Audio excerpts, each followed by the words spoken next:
The 13-Story Treehouse, Monkey Mayhem by Andy Griffiths.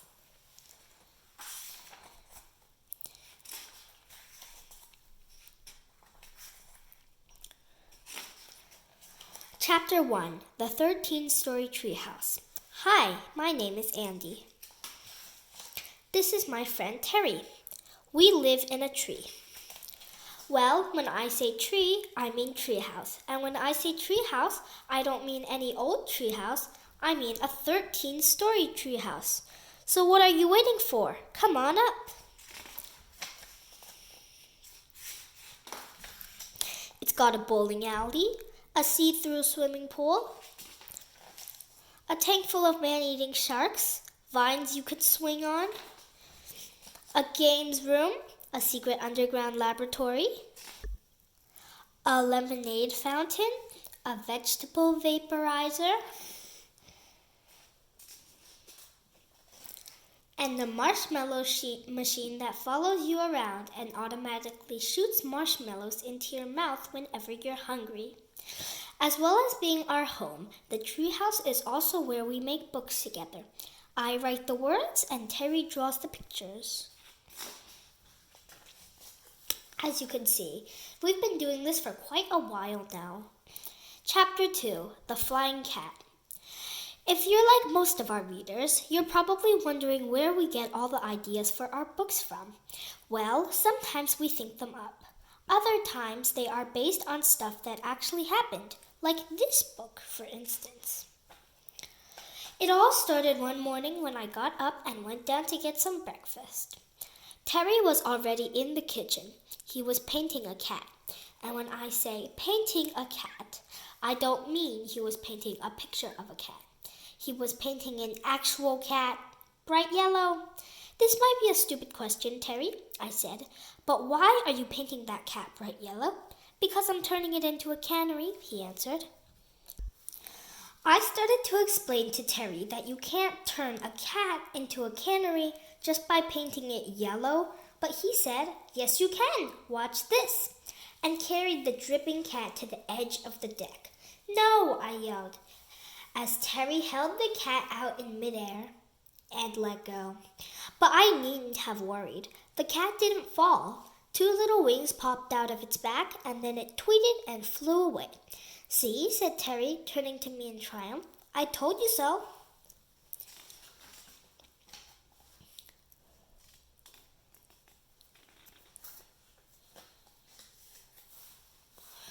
Chapter 3, The Missing Cat. We watched the cannery.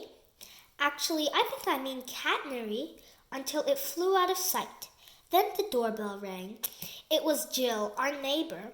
She lives on the other side of the forest in a house full of animals. She's got 2 dogs, a goat, 3 horses, 4 goldfish, 1 cow, 6 rabbits, 2 guinea pigs, 1 camel, 1 donkey, and 1 cat.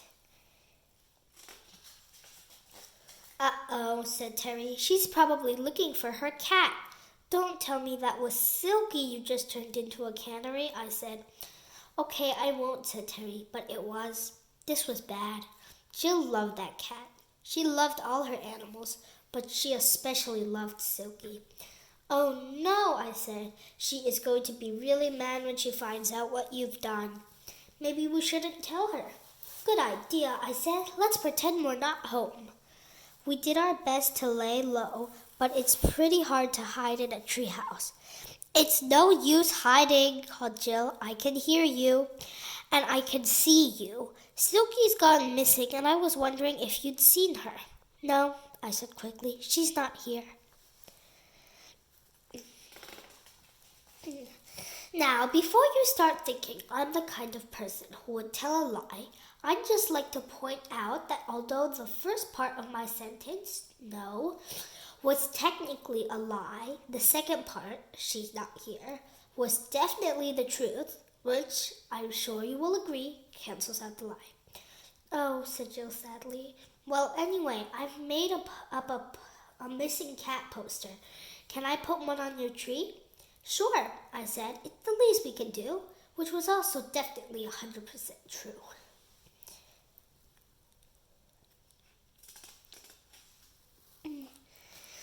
As soon as Jill left, I turned to Terry.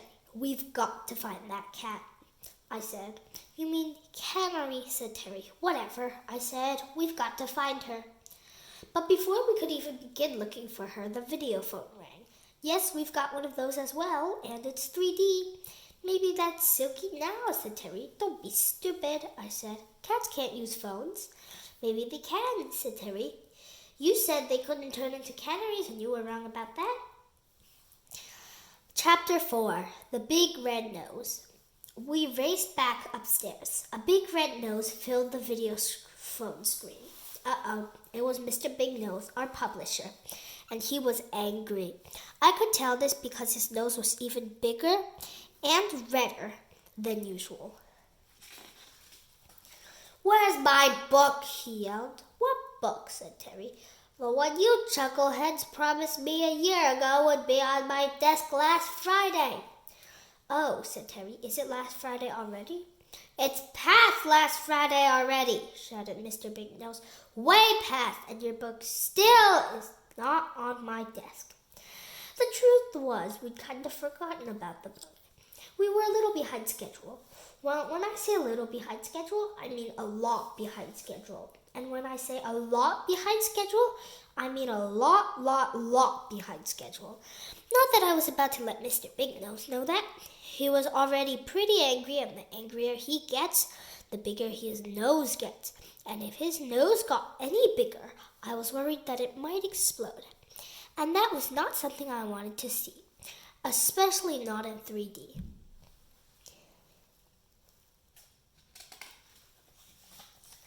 "No problem, Mr. Big Nose," I lied. "It's under control. We'll get it to you as soon as we can." "Well, as soon as you can had better be by 5 o'clock tomorrow afternoon, or else." "Don't worry, Mr. Big Nose," I said. "It will be there all right. You can count on us." "But," said Terry. I quickly ended the call before Terry could say anything that would make Mr. Big Nose even angrier than he already was. "You shouldn't have told him that," said Terry. "I'm way too busy to get it done by tomorrow. Look at my to-do list. I'm full up." And don't even get me started on my to-don't list. Your to-dos and to-don'ts will just have to wait, I said. If we don't get this book finished, it will be back to the monkey house for us. "The monkey house?" said Terry, looking terrified. "Not the monkey house. Anything but the monkey house." For those of you who don't know, the monkey house is where Terry and I used to work. It was the worst job ever. Cleaning the monkey house was bad enough. Grooming the monkeys was even worse. But the worst job of all was having to fill in for the monkeys while they were on a break.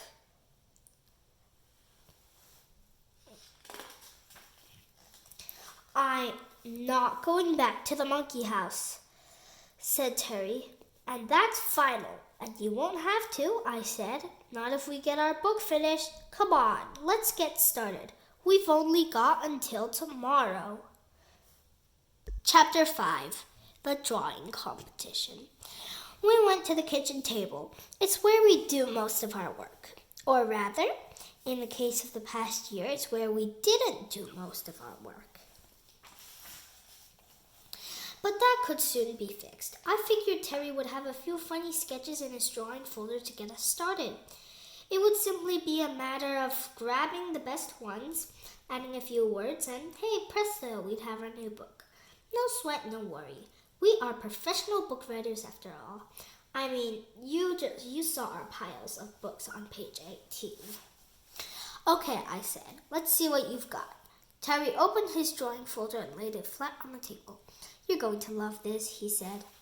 In front of me was a picture of a finger. "This is just a picture of a finger," I said. "Yes," said Terry triumphantly, "but it's not just any finger, it's my finger." "Uh-huh," I said. "What else have you got?" "I've got a close-up picture of my finger," said Terry, "and it's labeled." I stared at it. Well, said Terry, a big grin on his face. What do you think? Lice picks, get it? Not ice picks. Lice picks. Yeah, I get it, I said. I turned the pages looking for more pictures, but all I saw was this. And this. And this.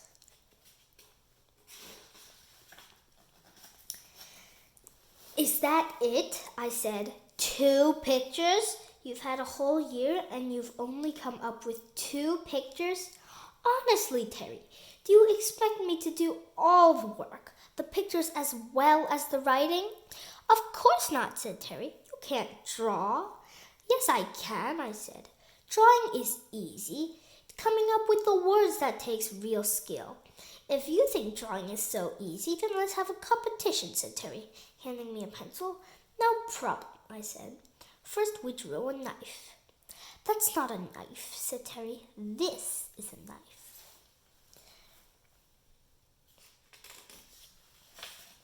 Next, we drew a worm. That's not a worm, said Terry. This is a worm. Next, we drew a banana. That's not a banana, said Terry. This is a banana.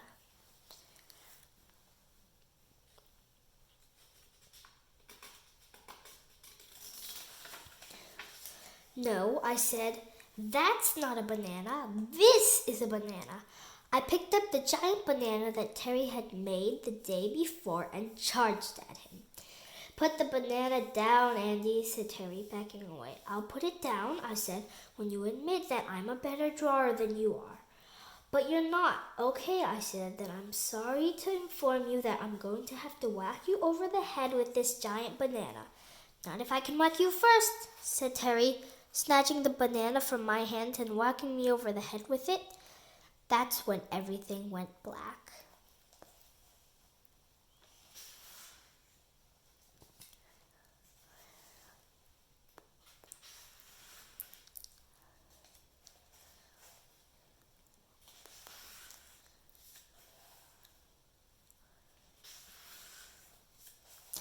The next thing I knew, I was soaking wet and Terry was kneeling in front of me, holding an empty bucket.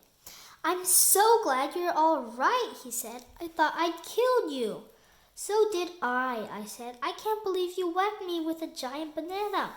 But you were going to whack me with it. 2 wrongs don't make a right, Terry, I reminded him. I suppose not, he said, and I'm sorry. But look on the bright side. At least I saved your life by throwing a bucket of water in your face. But now I'm all wet. Yes, but at least it's better than being dead. I'll tell you one thing, I said. We're both as good as dead if we don't stop wasting time and get our book finished. You mean get our book started, said Terry. Do you have anything actually written in your writing folder? Actually, I do have sort of the start of a story, I said. And it's a pretty good one, too. That's great, said Terry. Let's see it. I grabbed my writing book and began turning the pages.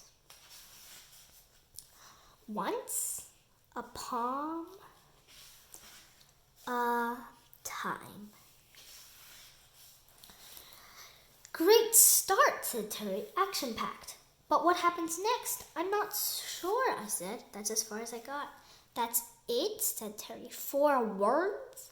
4 pages, I said. Yeah, but it's still only 4 words, said Terry. And one of them isn't even spelled right. I'm pretty sure it's a pawn, not a palm. Well, excuse me, Mr. Rodal, I said. If you know so much about story writing, why don't you write it? Because it's time for my favorite TV show, said Terry. What about our book, I said. Why don't you write while I watch? Because I can't write when the TV is on, I said. I can't concentrate. Then come and watch it with me, said Terry, patting the bean bag beside him. And that's why, instead of working on our book, we ended up wasting half an hour watching the world's dumbest dog show on the world's dumbest TV show. But don't just take my word for it. See for yourself. And next time, I'll read more